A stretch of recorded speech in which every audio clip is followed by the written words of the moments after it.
The locksmith's drills screamed against metal, each grinding second costing me another $50. I didn't have. I stood on the porch of 2847 Judas Street, watching a stranger break into my own home, while my daughter's new boyfriend lounged against the doorframe, examining his manicured nails. "Should take about 10 more minutes, Mr. Chen," the locksmith said, not meeting my eyes. He knew something was wrong here. Everyone on the street knew this was my house, had been for 35 years. Kevin finally looked up from his phone, that practiced smile spreading across his face. "Sarah wanted to make sure the house was secure, you understand. Can't have random people just walking in. Random people, that's what I'd become. I need to get my medications," I said, keeping my voice steady. "My blood pressure pills are in the bathroom cabinet. We'll have them sent to your new address." Kevin's tone suggested he was doing me a favor. "Where are you staying now, by the way?"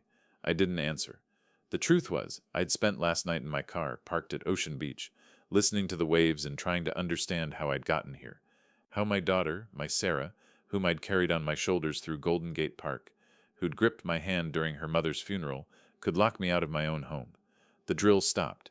The locksmith tested the new handle, gathered his tools, and handed Kevin the keys. "My keys. To my house. That'll be $350, he said. Kevin peeled bills from a roll thick enough to choke a horse. Money that looked very familiar. Money that should have been in my retirement account. 6 months earlier. The call came on a Tuesday afternoon while I was replacing a faucet for Barbara next door. My phone rang, Sarah's ringtone, the one she'd recorded herself singing, "Dad, pick up, when she was 12. "Daddy!" Her voice was thick, choked with tears I'd never heard before, not even when Margaret died. "What's wrong, sweetheart?" "I'm at the hospital, UCSF. Can you—" I remember running through the parking garage, taking stairs 2 at a time despite my 62-year-old knees, and finding her in the oncology ward. She looked so small in that hospital bed, her usually perfect makeup streaked with tears. "Stage 3, she whispered, gripping my hand hard enough to hurt. "The doctor said stage 3 breast cancer. Aggressive." The room tilted. Margaret had died of cancer 3 years ago, and now my baby girl. "We'll beat this," I heard myself saying. "Whatever it takes, whatever it costs, you're going to be fine." She sobbed into my chest, and I held her the way I did when she was 5, and scared of thunderstorms. "The insurance, they're saying the experimental treatment isn't covered. MD Anderson in Houston, they have this new protocol, but it's $300,000 just to start. And stop." I smoothed her hair, still thick and dark like her mother's. "I have money saved. Your mother and I, we planned for retirement, but this is more important." "Dad, no, I can't take your retirement. You're not taking anything, I'm giving it, there's a difference." She pulled back, mascara running in rivers down her cheeks. "What if it doesn't work? What if you spend everything and then I'll have spent it trying to save the most important person in my world. Sarah, you're all I have left. Please, let me do this." That afternoon, I walked into Bank of America and started the process of liquidating everything. The financial advisor Thompson tried to talk me out of it. "Mr. Chen, the penalties for early withdrawal. You'll lose almost $100,000 just in—" "My daughter has cancer," I said, and he stopped talking. $750,000. 40 years of 6-day work weeks, overtime, skipped vacations, careful investing, all of it converted to a cashier's check made out to MD Anderson Cancer Center. Present day. The ATM screen glowed in the foggy afternoon. Available balance, $342.18. I pressed the button to check again. Same number, $342.18. My hands shook as I pulled out my phone and logged into the banking app. The retirement account, 0. The savings, 0. The checking, $342 and change. I called the bank. "This is Robert Chen, account number." "Mr. Chen, I see here that you authorized a series of transfers over the past 4 months. Everything appears to be in order." "I didn't authorize anything.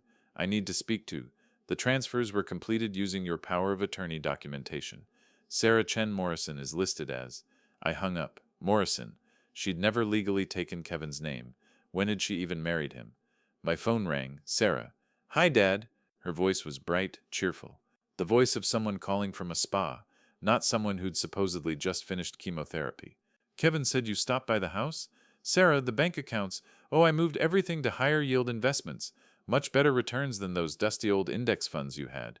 Kevin knows this amazing advisor who's getting us 12% annually." "Sarah, that's my money. My retirement." "Dad, you gave it to me, remember, for my treatment?" Well, treatment's done and there was quite a bit left over. I'm just being smart with it. I need that money to live on. Sarah, I'm 62 years old. I can't. You'll be fine. Social Security kicks in soon, right? And the house has so much equity now, you could always sell it. The house? Sarah, what are you talking about? A pause. Then lighter, as if discussing weather. Oh, didn't Kevin mention? We transferred the deed last month. Tax purposes, you understand. The accountant said it would save us thousands. The phone slipped from my numb fingers, clattering on the sidewalk. An elderly woman walking her poodle asked if I was all right. I couldn't answer. 3 months ago, I'd signed papers. Sarah had brought them to Houston during one of her bad days, when the chemo had supposedly left her too weak to sit up. Just some insurance stuff, Dad, in case something happens to me. I'd signed without reading, tears blurring my vision as my baby girl struggled to hold the pen steady. Power of attorney, property transfer, documents that gave her everything while she played out her elaborate theater of dying. I picked up the phone from the concrete. The screen was cracked now, splitting Sarah's contact photo into fractured pieces. She was still talking. Dad? Dad, are you there? Listen, we should talk about your living situation. Kevin's aunt runs this lovely assisted living facility in Daly City. Very affordable. I could set up a tour. I ended the call. Across the street, Barbara Walsh was watering her roses, watching me with those sharp eyes that missed nothing. She raised her hand in a small wave. I waved back, then looked once more at the ATM screen. $342. After 40 years of providing everything for my daughter, private schools, college tuition, wedding, cars, down payments, I had $342, and she had everything else. Barbara Walsh stood at my door at 7 the next morning, holding 2 cups of coffee and wearing that expression I remembered from Margaret's funeral, determined compassion mixed with barely contained fury. Robert Chen, you slept in your car last night. It wasn't a question. Barbara had lived next door for 20 years. She knew things. I'm fine, Barbara. Just needed some time to think. Bullshit. She pushed past me into what used to be my living room, now stripped of the leather couch I'd bought for my 15th anniversary. Sit down. We need to talk. She set the coffee on the floor where my coffee table used to be and pulled out her iPhone. I've been watching your house, Robert. Started recording when I saw that boyfriend of Sarah's coming around at odd hours. Kevin, they're supposedly married now. They're not. Barbara swiped through her phone with practiced efficiency. I ran a background check. No marriage certificate filed anywhere in California or Texas. But that's not what you need to see. Watch this. She turned the screen toward me. Security footage, time-stamped 3 weeks ago, 2 in the morning. Sarah and Kevin loading boxes into a U-Haul. My boxes. My entire life packed up while I was in Houston, sitting by her hospital bed. There's more. Barbara swiped again. This is from last Tuesday. Sarah stood on my porch, laughing into her phone. No headscarf. No signs of chemo. Her hair was shorter, yes, but styled in an expensive pixie cut, not the patchy loss of chemotherapy. She looked healthy, vibrant, like someone who'd spent months at a spa, not fighting cancer. I've been recording for 6 months, Barbara continued. Ever since you left for Houston. Want to know how many times Sarah looked sick? 0. Want to know how many times she and Kevin discussed your treatment? Also 0. My hands trembled around the coffee cup. Maybe she was having good days, Robert. Barbara's voice softened. I spent 30 years with the FBI. I know a con when I see one. Your daughter played you. The doorbell rang.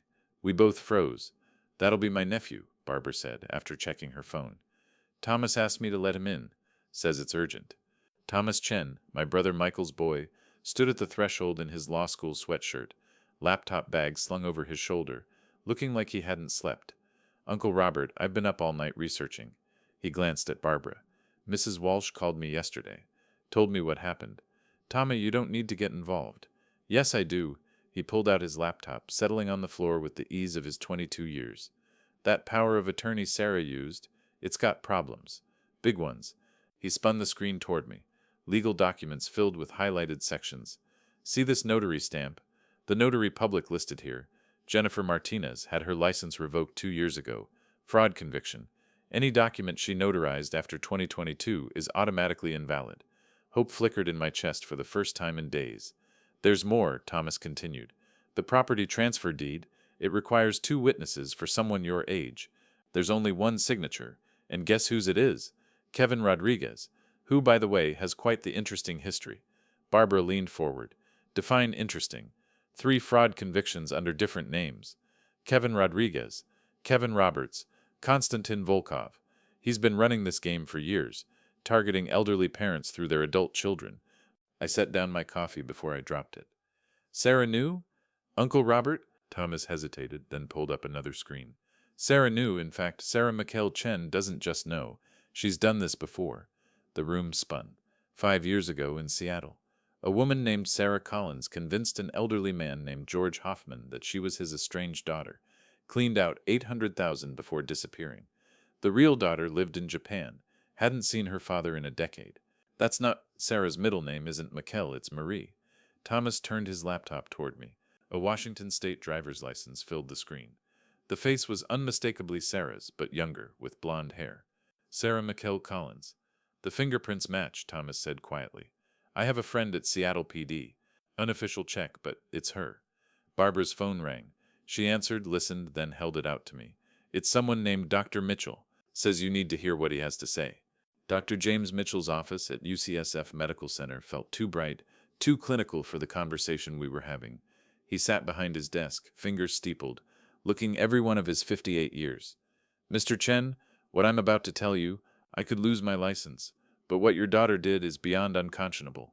He pulled out a file, Sarah's name printed on the tab. Sarah came to me 15 months ago.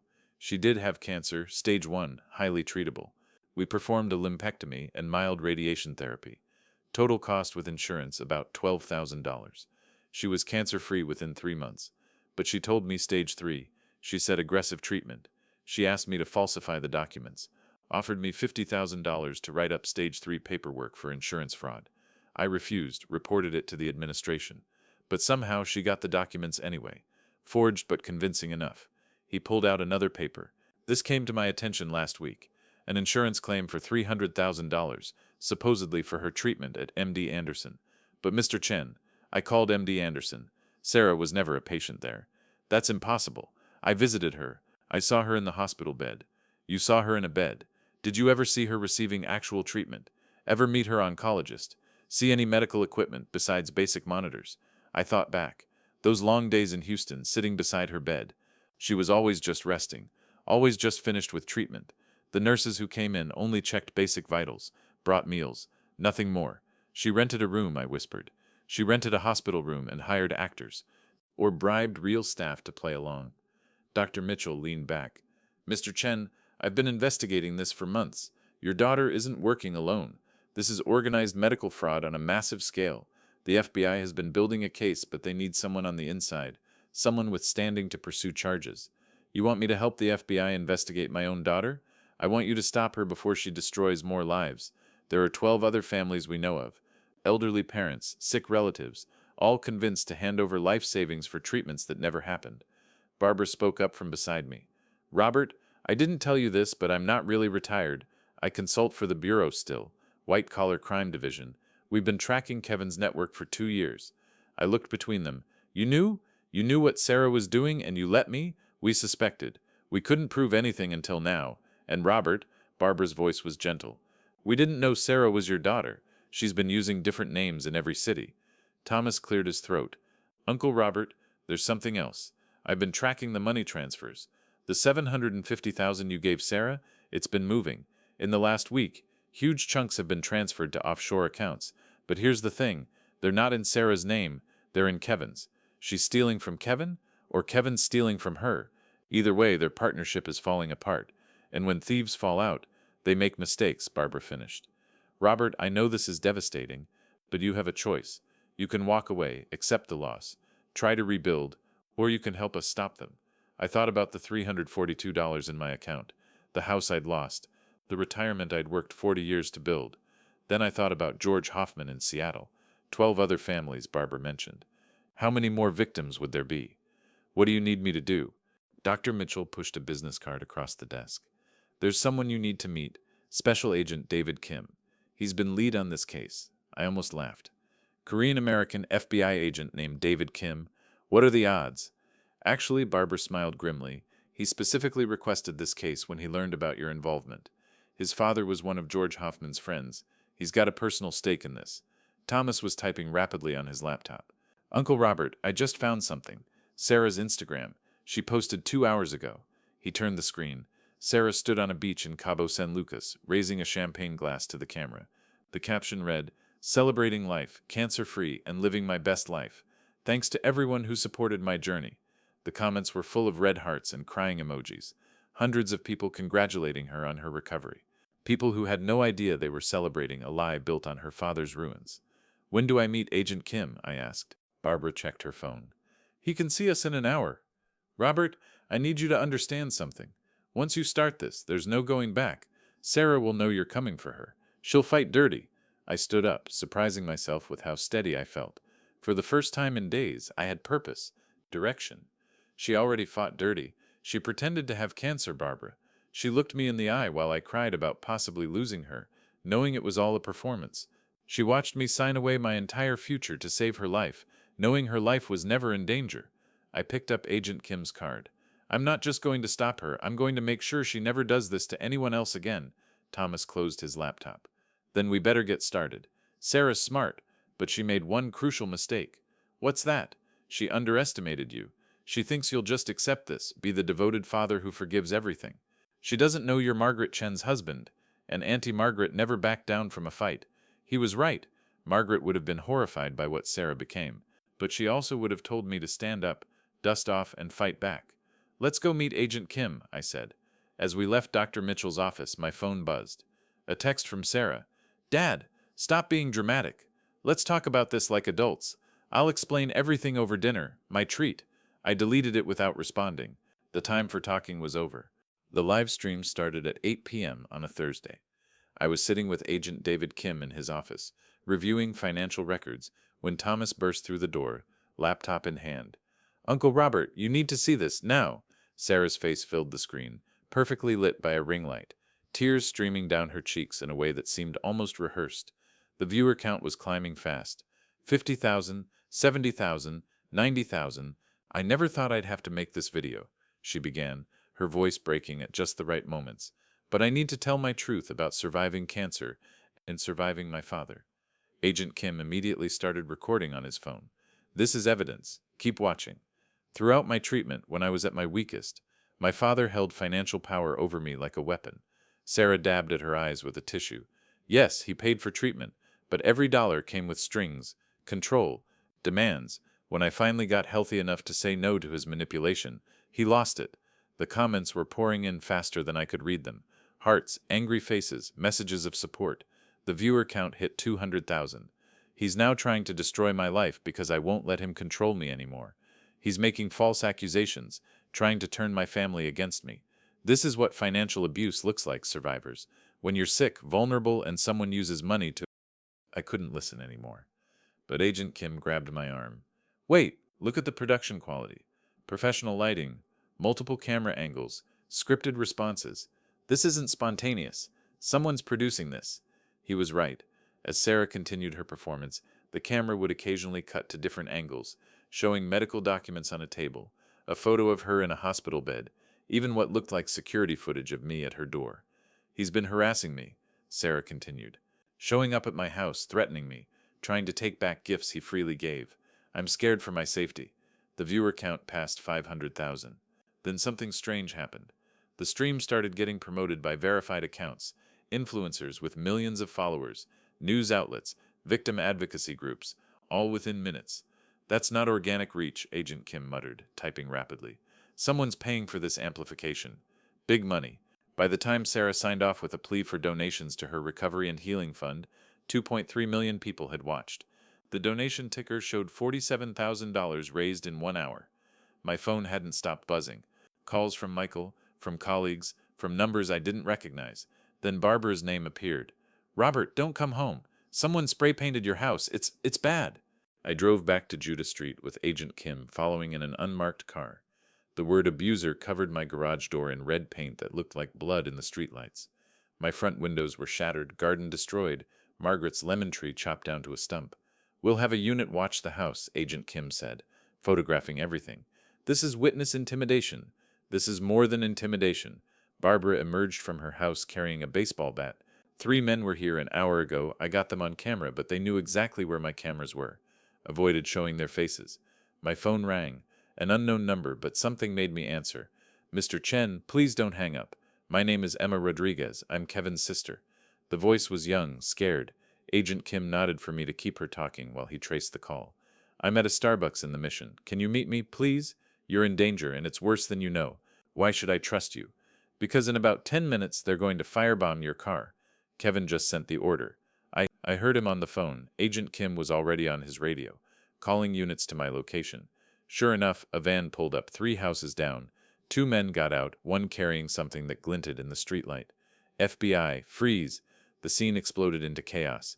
The men ran, agents appeared from everywhere, neighbors came out to watch. In the middle of it all, my phone stayed connected to Emma Rodriguez. I'll meet you, I told her.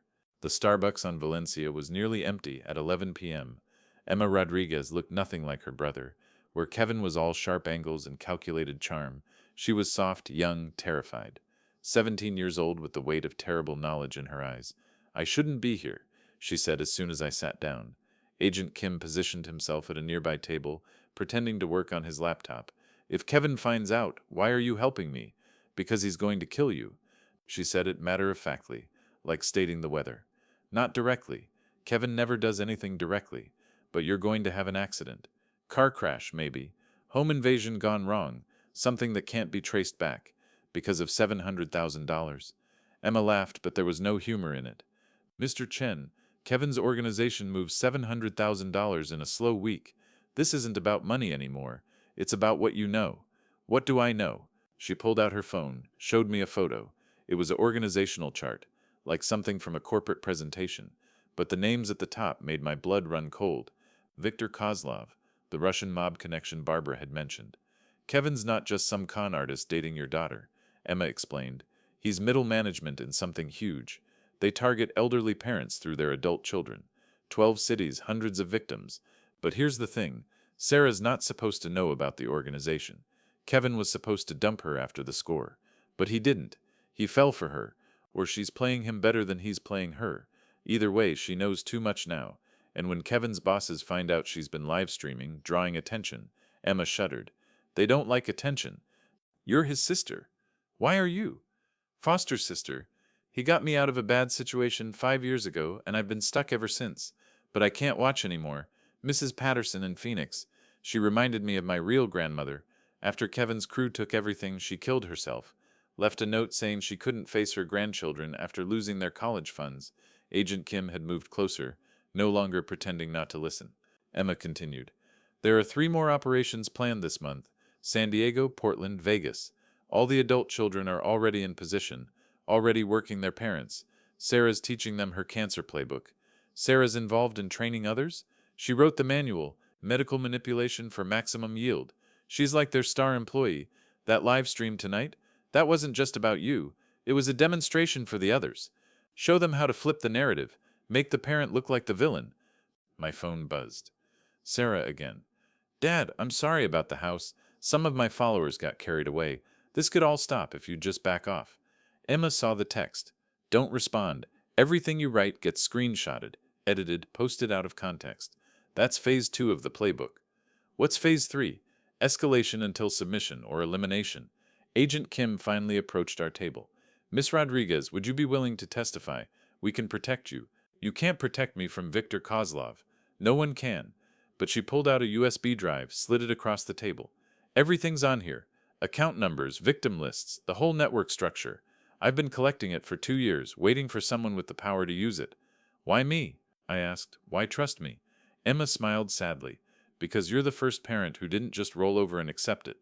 Everyone else either gave up or ended up like Mrs. Patterson. But you're fighting back. That means something. She stood to leave, then turned back. Mr. Chen, your daughter isn't who you think she is. She never was. I've seen her real psychiatric files from juvenile detention, the ones from before she became Sarah Chen. Whatever happened to make her this way, it happened long before you adopted her. Adopted?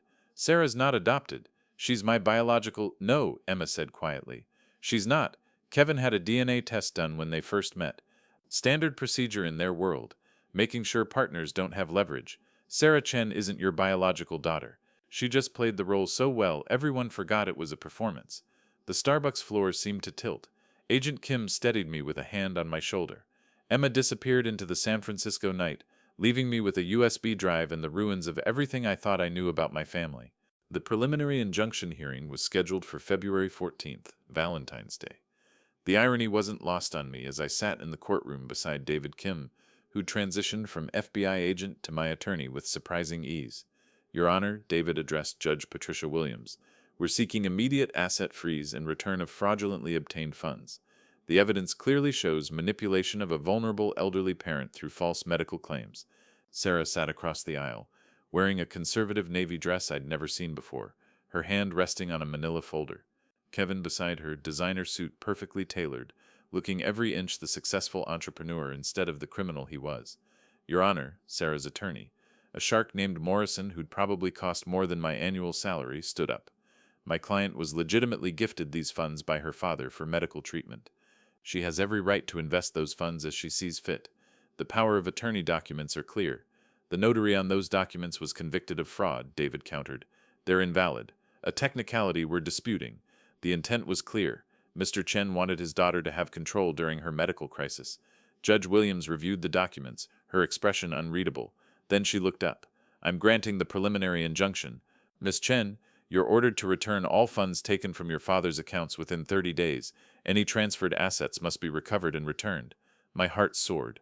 We'd won. Sarah and Kevin exchanged a look. Then they smiled. Actually smiled. Your Honor, Morrison spoke up. We'll certainly comply, though recovering international transfers may take some time. Swiss banking laws, you understand. Swiss banks. They'd already moved everything offshore. David's hand gripped my arm, warning me to stay calm. But I saw it in Sarah's eyes, that same look she'd had as a child when she'd broken Margaret's china and blamed the cat. Complete satisfaction disguised as innocence. Outside the courthouse, Sarah approached while Kevin hung back, typing on his phone. Dad, you really didn't have to do all this. Her voice was honey-sweet, pitched perfectly for the reporters hovering nearby. I would have helped you if you'd just asked nicely. Helped me? Sarah, you stole everything. I invested our family money. There's a difference. She leaned closer, dropping her voice so only I could hear. By the time the courts sort through the international paperwork, you'll be dead. Old men have heart attacks all the time, especially ones under stress. She pulled back, raising her voice again. I love you, Daddy. I hope someday you can forgive me for being successful without your approval. The reporters ate it up. The wronged daughter, trying to reconcile. I looked like the bitter old man, exactly as she'd planned. That evening, I sat in my empty house. Boards over the broken windows, sleeping bag on the floor where my bed used to be. The victory felt hollow. Sarah had played us again, staying one step ahead. My phone rang. Michael, Robert, are you okay? I saw the news. I'm fine, little brother, just tired. Jennifer made dinner. Come over, you shouldn't be alone tonight. I almost said no, but the thought of another night staring at empty walls was unbearable. Give me an hour. I climbed the ladder to the attic, looking for a box of old photos to bring something to remind us of better times. That's when I found it, tucked behind Christmas decorations we hadn't used since Margaret died. A leather journal, her handwriting on the cover. For Robert, only open when you're ready for the truth. My hands shook as I opened it. The first entry was dated 23 years ago. September 15th, 2002. Sarah started kindergarten today. The teacher pulled me aside. She said Sarah had convinced another child to give her his lunch money by pretending to be starving. When confronted, she showed no remorse, just asked if she'd done it wrong technically, not morally. Technically. I sank onto the dusty floor, reading by the light of my phone. October 3, 2003, found Sarah's secret box under her bed. Photos of dead birds she claims she found, but the neighbor's cat has been bringing us gifts. Fresh kills. Sarah's been collecting them, arranging them. She says they're prettier when they're still. I'm scared, Robert, but you love her so much. How do I tell you something might be wrong with our daughter? Entry after entry, year after year. Margaret documenting behaviors, conversations, incidents. The time Sarah manipulated her third-grade class into ostracizing a girl until she moved schools. The fake suicide attempt at 14 to avoid consequences for stealing. The boyfriend in high school who had a nervous breakdown after Sarah spread rumors about him. March 12, 2018. Robert still doesn't see it, or won't see it. Sarah's got him completely charmed. She knows exactly how to play the devoted daughter when he's around. But when we're alone, the mask slips. Those eyes go cold. I've been researching antisocial personality disorder. Everything fits. But what mother wants to believe their child is a sociopath? The last entry was dated a week before Margaret's death. June 1st, 2021. I had the DNA test done. I had to know. Robert will hate me for going behind his back. But the doubt was eating me alive. Results came back today. Sarah is Robert's biological daughter. Which makes this worse somehow. It's not bad genes from some unknown parent. It's something else. Something that was always in her. I've made an appointment with a psychiatrist who specializes in personality disorders. I'll tell Robert after we have a professional opinion. I pray I'm wrong. Margaret never made it to that appointment. Heart attack in her sleep, June 8th. Sarah had been the one to find her. Claimed she'd tried CPR, but it was too late. I sat in that attic until my phone died, holding my dead wife's journal, understanding finally why Sarah had pushed so hard for cremation instead of an autopsy. You look like you've seen a ghost, Michael said when I finally arrived at his house. In a way I have. I showed him the journal, watched his face change as he read. Jesus, Robert, this is... Margaret thought Sarah killed her. She never says it directly, but the implication... Thomas walked in from the kitchen, saw what we were reading. Uncle Robert, this changes everything. If we can prove Aunt Margaret was murdered... We can't. She was cremated. No evidence. I took the journal back.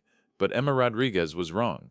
The DNA test Margaret did confirms Sarah is my biological daughter. Then how do you explain the psychiatric files Emma mentioned?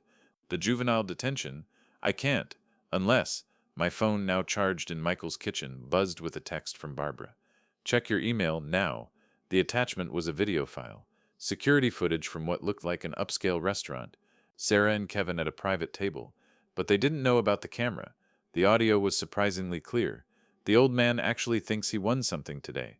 Sarah laughed, sipping champagne. 30 days to return the money.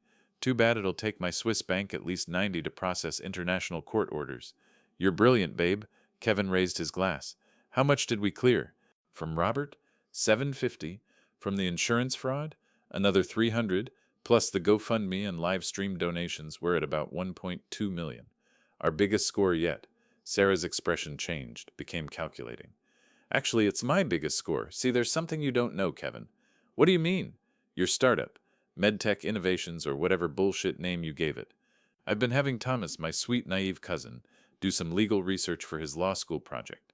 Turns out, when you put my name on the incorporation documents to hide assets from your last fraud victim, you gave me majority ownership. Kevin's face went pale. That's not, you can't. I already did.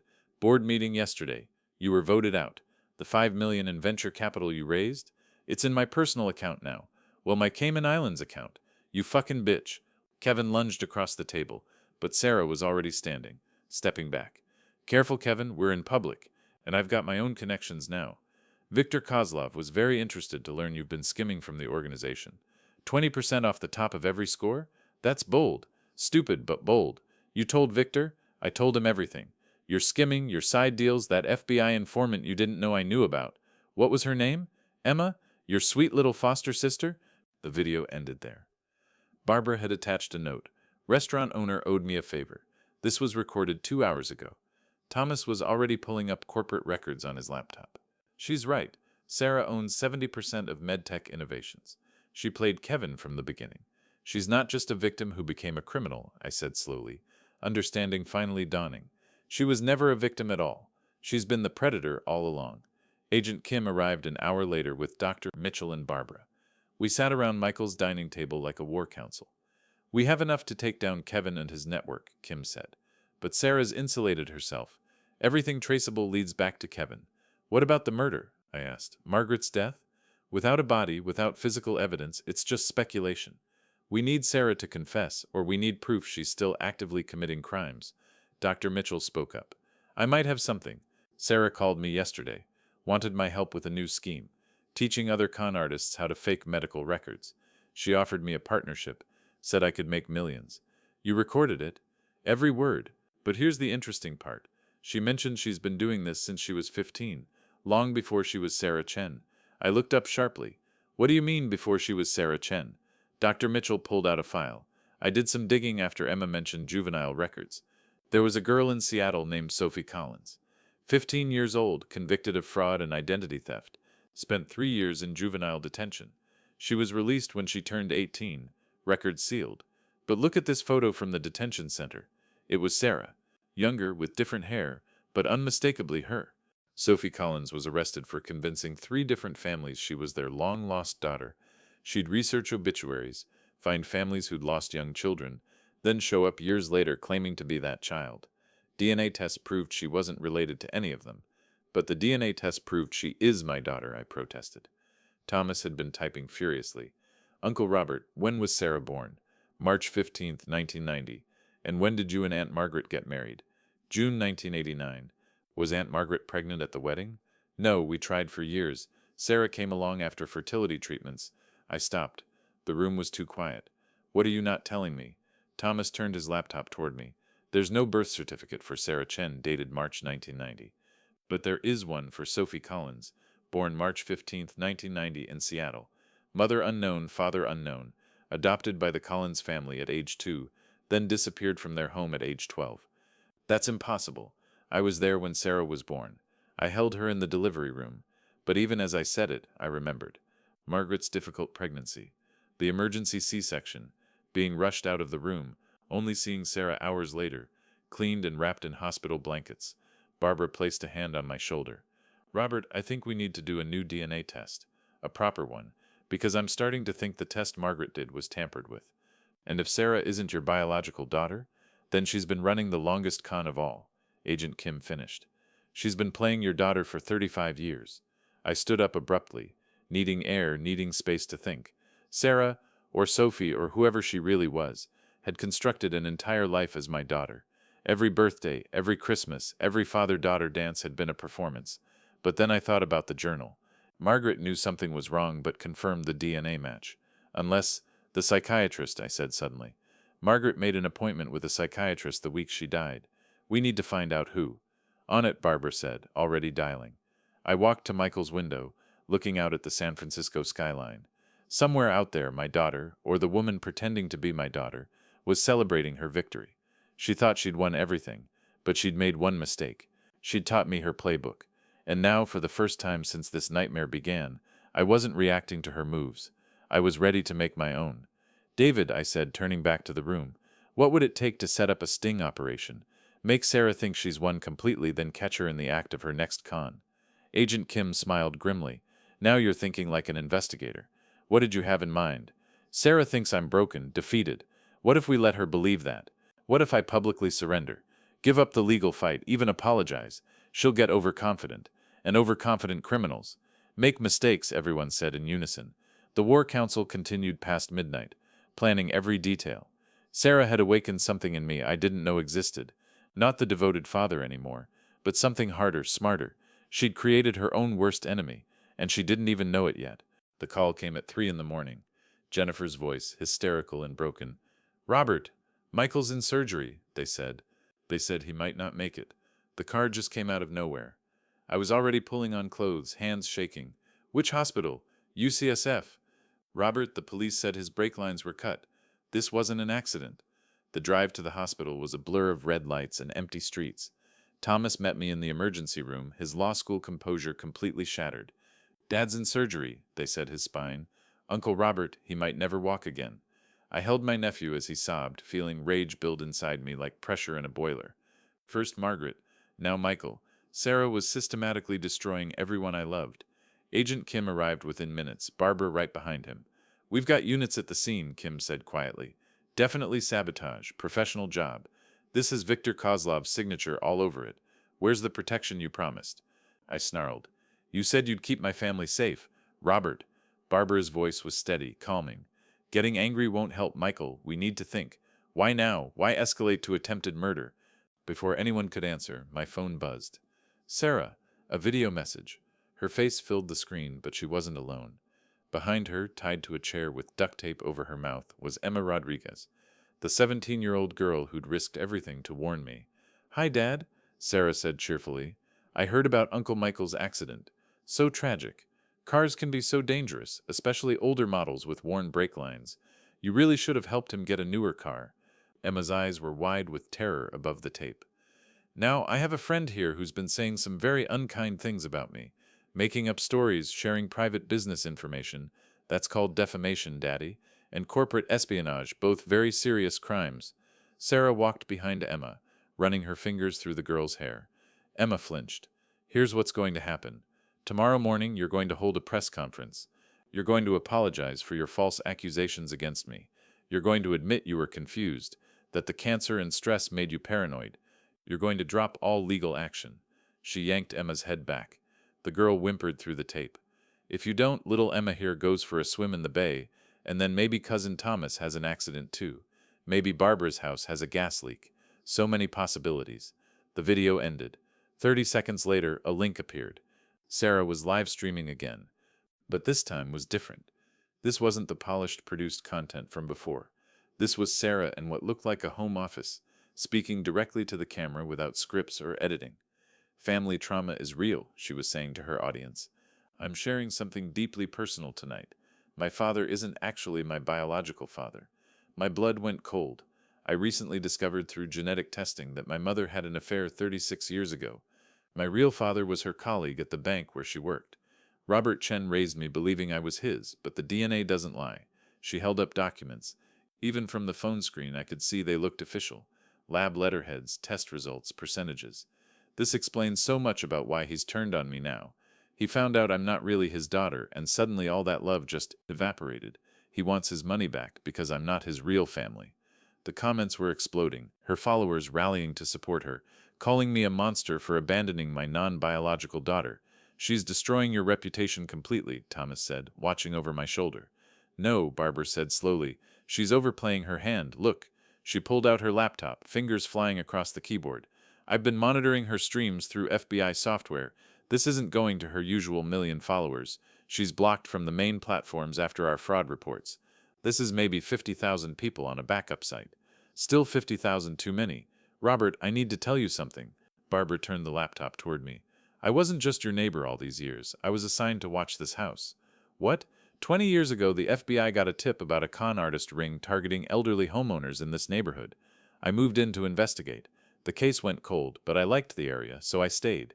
But I kept my credentials active, kept monitoring. She pulled up file after file on her screen. 3 years ago, Kevin Rodriguez showed up on our radar, started dating women with elderly parents. Small cons at first, then bigger. When he started seeing Sarah, I thought she was a victim. But the more I watched, you knew? All this time? I suspected. But suspicion isn't evidence. And Robert, I watched you with her. The love was real, at least from your side. How could I destroy that without proof? My phone rang. Unknown number. Mr. Chen? A woman's voice, older, nervous. My name is Dr. Patricia Hendricks. I was supposed to meet with your wife Margaret 3 years ago, but she passed before our appointment. I've been following the news about your daughter, and I think you need to know what Margaret had discovered. What do you mean? She hired a private investigator. She had evidence that Sarah wasn't who she claimed to be. Mrs. Chen was going to confront her after our session, but she died that night. Mr. Chen, your wife's death, the timing wasn't coincidental. She called me hours before she died. Said Sarah had been acting strangely, making her tea, insisting she drink it all. Margaret was frightened. Jennifer appeared in the waiting room doorway. He's out of surgery. Stable, but Robert, he's paralyzed from the waist down. The floor seemed to tilt. My little brother, who'd taught Thomas to play basketball, who'd hiked every trail in Yosemite, would never walk again. That's it, I said, standing. I'm done playing defense. Agent Kim grabbed my arm. Robert, if you go after her. I'm not going after anyone. I'm giving her exactly what she wants. I looked at Barbara. Can you get me on every news channel by tomorrow morning? What are you planning? Sarah wants me to surrender publicly? Fine, but we're going to make it the most watched surrender in San Francisco history. And while everyone's watching me fall on my sword, you're going to save Emma. Thomas looked up from his phone. Uncle Robert, there's something else. That DNA test Sarah's showing? I found the lab. It doesn't exist. She created an entire fake testing company website just for this con. Of course she did. I pulled out Margaret's journal. Barbara, you said Sarah's overplaying her hand. You're right. She's making mistakes because she thinks she's already won. Tomorrow we're going to use that arrogance against her. Agent Kim's phone rang. He answered, his face going pale. Viktor Kozlov just landed at SFO, private jet from Phoenix. He's coming to clean up Kevin's mess personally. How long do we have? 24 hours, maybe less. Once Kozlov gets involved, people start disappearing. I looked around the room at my makeshift team, my nephew barely out of college, my neighbor the secret FBI agent, a federal prosecutor who'd become my friend, Dr. Mitchell risking his career to help. And somewhere in the city, a teenage girl held hostage because she'd tried to do the right thing. Then we have one day to end this, I said. Sarah wants a public surrender? She's going to get one, but it's going to be her last victory. Barbara stood, all 5 feet 4 inches of her radiating determination. I'll mobilize every contact I have. Kim, you coordinate with the field office. Thomas, can you create a digital trail making it look like Robert's transferring his remaining assets? Already on it, Thomas said, typing furiously. I walked to the window, looking out at the city lights. Somewhere out there, Sarah was probably celebrating, thinking she'd broken me completely. She was wrong. She'd just given me the clarity I needed. Tomorrow, the woman who'd pretended to be my daughter would learn what happened when you backed Robert Chen into a corner. Tomorrow, we'd save Emma and end this nightmare. Tomorrow, Sarah would finally face justice. The press conference was scheduled for 9 a.m. at the St. Francis Hotel. Every major news outlet in the Bay Area would be there. Sarah had made sure of it, using her influencer network to guarantee maximum coverage of my humiliation. At 7 a.m., Barbara's living room looked like a command center. FBI agents, tech specialists, and SWAT team leaders crowded around makeshift desks covered in surveillance equipment. Emma's phone just pinged, Agent Kim announced, pointing at a screen. Warehouse in Hunters Point, abandoned seafood processing plant. Barbara coordinated the rescue team while I put on my best suit, the one Margaret had bought me for our 30th anniversary. If I was going to play the broken father, I needed to look the part. Dr. Mitchell arrived, carrying a briefcase that looked older than Thomas. Everything's here, he said, setting it on the table. 23 years of evidence. Patient records Sarah falsified. Insurance claims, even recordings of her coaching other scammers. But Robert, there's something else you need to know. He pulled out a photograph. Young Kevin, maybe 10 years old, standing next to a woman I didn't recognize. Kevin Rodriguez is my son. His mother was my girlfriend in medical school. She left when he was born, took him to Texas, changed his last name. I've been tracking him since he turned 18, watching him destroy lives, unable to stop him because he's my blood. The room went silent. You knew? Barbara asked. This whole time? I knew Kevin was running cons. I didn't know about Sarah until she approached me for the fake cancer documents. When I realized they were partners, I started documenting everything. My son became a monster. But maybe I can stop him from creating more victims. Thomas looked up from his laptop. Uncle Robert, you need to see this. Sarah's doing a pre-victory live stream. Sarah's face filled the screen. She was in the penthouse suite of the St. Francis, the same hotel where my press conference would be. Champagne in hand, designer dress, looking every inch the successful entrepreneur. Good morning, my beautiful survivors. In 2 hours you're going to witness justice. My father will finally admit what he's done. And then, she smiled, then I have a huge announcement about my new foundation for abuse victims. We've already raised $3 million in pledges. Kevin appeared in the background, but something was off. His usual swagger was gone. He looked nervous, checking his phone constantly. Babe, come say hi to everyone, Sarah called to him. Not now. Dealing with something. Sarah's smile flickered. Kevin's just handling some business stuff. You know how it is, building an empire. But Kevin was texting frantically. Then his phone rang. He answered, his face going white. What do you mean the accounts are frozen? That's impossible. He looked at Sarah. You fucking bitch. You moved everything. Sarah kept smiling at the camera, but her voice went cold. Kevin seems upset about something. Probably realized his little foster sister Emma has been talking to the FBI. Kevin lunged for her phone. The live stream shook wildly as they fought for it. You think you can steal from me? Kevin shouted. You know who I work for? Victor will skin you alive. Victor works for me now, you idiot. Sarah screamed back. I gave him everything. Your skimming records, your FBI contacts, your hidden accounts. You're done. The stream went black. Barbara was already on her radio. All units, move now. They're turning on each other. I arrived at the St. Francis at 8:45, 15 minutes before the press conference. The lobby was packed with reporters. Sarah had arranged everything perfectly. My public destruction would be filmed from every angle. Agent Kim's voice crackled in my earpiece. Emma is safe. Repeat. Emma has been recovered. Minor injuries, but she's talking. Relief flooded through me. Phase 1 complete. Thomas appeared at my elbow, playing his role as the supportive nephew. Uncle Robert, Aunt Sarah's waiting in the conference room. She wants to talk before you go on.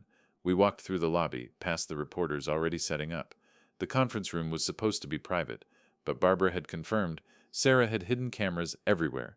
Whatever happened here would be part of her victory footage. Sarah sat at the head of the table like a queen holding court. But Kevin was gone. Where's your boyfriend? I asked. Kevin had to leave suddenly. Business in Mexico. Or maybe Brazil. Somewhere without extradition. She gestured to a chair. Sit. Let's discuss your statement. I sat, pulling out a folded paper. I wrote what you wanted. Full apology, admission of confusion, dropping all charges. Good boy. See how easy this is when you cooperate? She leaned back. You know, Dad, you weren't a bad father. Just a naive one. All those years you never suspected anything. Suspected what? That your perfect daughter was playing you from day one. She laughed. Do you know how boring it was? Pretending to care about your stupid model airplanes, your fishing trips, your endless stories about work, but the long con requires patience. So none of it was real? Nothing? Oh, some of it was. Margaret's cooking was excellent. The house was comfortable. The money was adequate. Until now, I felt the wire Thomas had hidden in my collar, recording everything. Tell me about Mom, I said quietly. Did you kill her? Sarah tilted her head. Prove it. Oh, wait, you can't. Cremation was such a good idea, wasn't it? You were so emotional, you agreed to everything I suggested. She was going to expose you. She was going to try. Poor Margaret, always scribbling in that journal. Yes, I read it. Every word. That's how I knew about the psychiatrist appointment. Couldn't have that conversation happening, could we? My hands clenched, but I forced them to relax. The tea. You poisoned her tea. Foxglove. Grows wild all over California. Causes heart failure that looks completely natural. She drank it right down, trusting her loving daughter. And Michael? My brother? That was Kevin's people. Sloppy work. He should have died, not ended up paralyzed. But it sent the message, didn't it? You're here, aren't you? About to humiliate yourself for the whole world. One more question, I said. Are you really my daughter? Sarah laughed so hard she had to wipe her eyes. God, you still don't know? Robert, I've been Sarah Chen since I was 14. The real Sarah Chen died in a car accident with her biological parents in Malaysia. I just took her identity when I aged out of foster care. You and Margaret never even knew you were adopting a complete stranger. But the adoption papers, forged. Like everything else in my life, I researched hundreds of couples looking for the perfect marks, wealthy enough to be worth the investment, desperate enough for a child to ignore red flags. You two were perfect. So everything, my entire adult life, was built on a lie?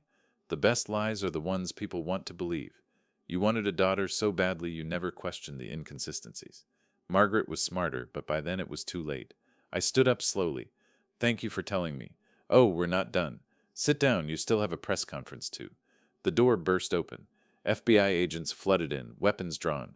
Sarah Chen, you're under arrest for murder, fraud, conspiracy. Sarah laughed.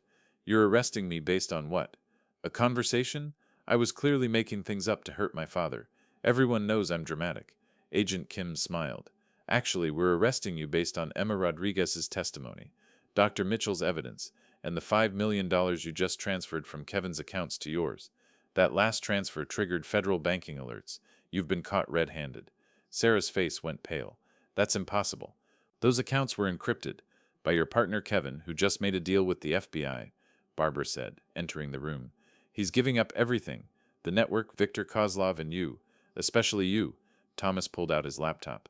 Also Aunt Sarah? Or should I say Sophie Collins? That whole live stream where you admitted to killing Grandma Margaret? It wasn't just going to your followers. It was streaming directly to FBI servers. Sarah lunged for the door, but agents were already there. As they cuffed her, she looked at me with pure hatred. You planned this. You fucking planned all of this. No, I said quietly. You planned it. Every piece of evidence, every confession, every mistake. You created them all with your arrogance. You thought you were playing me, but you were playing yourself. As they led her away, she screamed, I'm your daughter. You're supposed to protect me. That's what fathers do. Fathers protect their daughters, I agreed. But you were never my daughter. You were just a parasite who killed the only family I had left. The press conference still happened, but not the way Sarah planned. I stood at the podium, looking out at the sea of cameras. My name is Robert Chen. For the past 35 years, I believed I was a father. Today I learned I was just a mark in the longest con game ever played. I told them everything. Margaret's murder, the fake cancer, the stolen retirement funds, the network of elderly victims across 12 states. By the time I finished, every reporter was frantically typing, calling their editors, going live with breaking news. Miss Chen is currently in federal custody, charged with multiple counts of fraud, conspiracy, and murder. Her partner Kevin Rodriguez is cooperating with authorities to dismantle a nationwide elder fraud organization. A reporter raised her hand. Mr. Chen, How does it feel knowing your entire relationship with your daughter was fake? I thought about it for a moment. Devastating, but also liberating. The daughter I loved never existed. The woman arrested today is a stranger who stole 35 years of my life. But she didn't steal my future. After the conference, I found Dr. Mitchell in the hotel bar, staring at a whiskey he hadn't touched. Your son turned state's evidence, I said, sitting beside him. I know, 23 years I watched him become a monster, failed him as a father. You didn't fail him. Some people are just born broken. Like Sarah? Like Sarah. Emma Rodriguez was waiting in Barbara's living room when I got home, bandaged but smiling. Mr. Chen, I wanted to thank you. You saved my life. You saved mine first. Without your warning, I'd never have known how deep this went. She held out an envelope. This came for you from the Federal Asset Recovery Team. Inside was a check for $750,000, the full amount of my retirement, frozen from Sarah's accounts. Barbara smiled. Turns out Sarah was very good at keeping records, every dollar tracked and recovered. That evening, I visited Michael in the hospital. He was awake, Jennifer beside him, Thomas reading legal briefs in the corner. How you doing, little brother? Can't feel my legs, but at least I'm alive. He gripped my hand. Is it over? It's over. Sarah's facing life in prison. Kevin's testifying against everyone to get a reduced sentence. Viktor Kozlov was arrested at SFO trying to flee. And you? I looked out the window at the city lights. I'm starting over. 62 years old with no family except you three. But that's enough. Thomas looked up. Actually, Uncle Robert, about that. The FBI seizure includes Sarah's illegally obtained properties. The house in Austin, the cars, the jewelry she bought with stolen funds. It's all being liquidated. Victims' Compensation Fund. You'll probably get more than you lost. I don't want more. I just want enough to help other victims. Maybe start a foundation. The Margaret Chen Foundation for Elder Fraud Prevention. Barbara appeared in the doorway. Already filed the paperwork. We can have it running within a month. As I sat there, surrounded by the family I had left, my paralyzed brother, my determined nephew, my secret agent neighbor, I realized something. Sarah had taken everything from me. My wife, my trust, my identity as a father. But in trying to destroy me, she'd revealed who I really was. Not a victim, but a survivor. Not alone, but surrounded by people who actually cared. The woman who'd pretended to be my daughter was gone, and for the first time in 35 years, I was free. 6 months later, I stood in the same courtroom where everything had started. But this time, I wasn't the victim seeking justice. I was a witness to its delivery. Will the defendant please rise? Sarah stood in her orange jumpsuit, her designer pixie cut grown out into stringy brown hair. No makeup, no Instagram filters, just a 35-year-old woman facing the consequences of a lifetime of lies. Judge Patricia Williams adjusted her glasses. Sarah Chen, also known as Sophie Collins, Sarah Collins, and Sarah Morrison, you have been found guilty on all counts: murder in the first degree, conspiracy to commit fraud, elder abuse, identity theft, tax evasion. Sarah stared straight ahead, no emotion on her face. The court sentences you to life in prison without the possibility of parole for the murder of Margaret Chen. Additionally, 15 years for fraud to be served concurrently. You are ordered to pay restitution of $12 million to your victims. Not a flicker. Sarah had perfected the art of feeling nothing. In the row behind her, Kevin Rodriguez looked smaller in his jumpsuit. His sentence had been read an hour earlier, 20 years with possibility of parole in 12, conditional on his continued cooperation. He'd given up everyone, including Viktor Kozlov, who was facing federal racketeering charges. As the bailiffs led Sarah away, she turned to look at me one last time. No apology, no regret, just that same cold calculation, probably planning her appeal before she reached the door. Outside the courthouse, Emma Rodriguez waited on the steps, wearing the UC Berkeley sweatshirt I'd bought her. She'd been living with me for 3 months now, in what used to be Sarah's room. How do you feel? She asked, falling into step beside me. Empty. I thought seeing her sentenced would bring closure, but she's not the daughter you lost. That person never existed. Emma understood. She'd lost her brother too, not to prison, but to the realization that the Kevin who'd saved her from foster care had always been using her as cover for his crimes. The Phoenix Foundation office occupied a small building in the Mission District, bought with the proceeds from Sarah's seized assets. Dr. Mitchell had insisted on naming it after the mythological bird that rises from ashes. That's what we're doing, he'd said, rising from the ashes of what they destroyed. Thomas was there when we arrived, surrounded by law books and case files. He'd passed the bar exam last month, youngest in his class. His business card read Thomas Chen, elder rights attorney. Michael watched from his wheelchair, proud despite everything. Uncle Robert, we got another call from Portland. 3 families who lost everything to Sarah's protégés. They need help. In 6 months, we'd helped recover funds for over 500 victims across 12 states. Sarah's detailed records, her arrogance in documenting every con, had become the roadmap to justice for hundreds of families. Barbara walked in carrying coffee and files. The Seattle office wants to give you a commendation. Largest elder fraud bust in history. I don't want commendations. I want Sarah's other victims to get their money back. Most of them will. The asset recovery is at 70%. My phone buzzed. San Quentin Federal Prison. I'd been getting these calls weekly. This is a collect call from inmate Sarah Chen. Will you accept? I hit decline, as always. Sarah called every Tuesday at 2 p.m. I never answered. There was nothing left to say. Dr. Mitchell looked up from his computer. Kevin sent another letter. Wants to apologize in person. Let him apologize to his victims. He mentions you in every letter. Says you're the father he wished he'd had. Too little, too late. That evening, I sat in my restored living room with Emma, helping her with college applications. The house felt different now. Still the same walls, but filled with different energy. Barbara came over most evenings, bringing dinner and staying to watch Jeopardy. Thomas stopped by after court, updating us on cases. Even Michael and Jennifer visited when his physical therapy allowed. Mr. Chen, Emma said, then caught herself. I mean, Dad, that still feels weird. Take your time. Took Sarah 20 years to call me Dad, and that was fake. We can go at whatever pace feels real. The adoption papers were on the coffee table, waiting for signatures. Emma Rodriguez would become Emma Chen next week, legally joining what Barbara called our beautifully weird family. Can I ask you something? Emma set down her essay. Do you ever regret not having a real daughter? I have a real daughter. She's sitting right here, asking me hard questions and making me think. But Sarah was a performance. You're real. Your struggles, your courage, your terrible taste in music, all real. Emma laughed. My music's not that bad. K-pop at 7 in the morning is criminal, says the man who plays Kenny G while cooking. This was family, not the Hallmark movie version Sarah had performed, but something messier, more honest. Emma had nightmares about her time with Kevin. I had nights where I woke up thinking Margaret was still alive.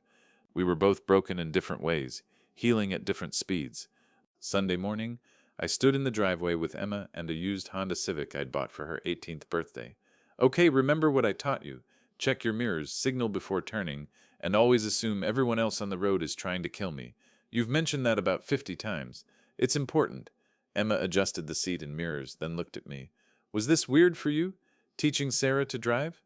I thought back to that day 20 years ago. Sarah had been perfect, of course. Learned in one afternoon, never made a mistake. Because she'd probably already known how to drive. Just played the eager student. No, I said, this is better. You're actually nervous. That's normal. Emma started the engine, jerking forward before hitting the brake. Sorry, don't apologize. Everyone does that at first. We spent 2 hours in the empty parking lot of a closed Sears, Emma slowly gaining confidence. She knocked over only 3 cones, a significant improvement from last week's 7. As we switched places so I could drive home, Emma said, Kevin taught me once when I was 15. He got frustrated after 10 minutes, said I was hopeless. Kevin was wrong about a lot of things. Yeah, she was quiet for a moment. Thanks for being patient. That's what real fathers do. That evening, I stood in Mountain View Cemetery, placing fresh flowers on Margaret's grave. The headstone now included the truth, murdered by one she trusted, vindicated by one who loved her. We got her, Margaret, I said quietly. Sarah's never getting out.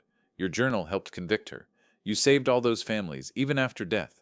The wind rustled through the eucalyptus trees, and for a moment I could almost hear Margaret's voice. Take care of Emma. She needs you. I will, I promised. As I walked back to the car, my phone rang. Thomas. Uncle Robert, turn on Channel 7. They're doing a special on the Phoenix Foundation. I sat in my car, watching on my phone as the news covered our work. 512 families helped. 43 million in recovered assets. 27 states now implementing our elder fraud prevention protocols. Sarah had stolen 35 years of my life. But in stopping her, we'd saved thousands of years of other people's lives. The text at the bottom of the screen read, Phoenix Foundation, rising from betrayal, building hope. I drove home to find Emma and Barbara making dinner, arguing about how much garlic was too much. Thomas and Michael were watching the Warriors game, Jennifer grading papers beside them. This wasn't the family I'd planned. but it was real, forged in truth rather than deception, held together by choice rather than manipulation. Sarah was wrong about one thing. Family isn't about blood or legal documents or perfect performances. It's about showing up, especially when it's hard. It's about teaching someone to drive badly and cheering when they improve. It's about too much garlic and arguments over sports and silence that feels comfortable rather than threatening. The Phoenix Foundation's motto, suggested by Emma, hung on our living room wall: family is found in the ashes of what we survived. We were proof that it was true.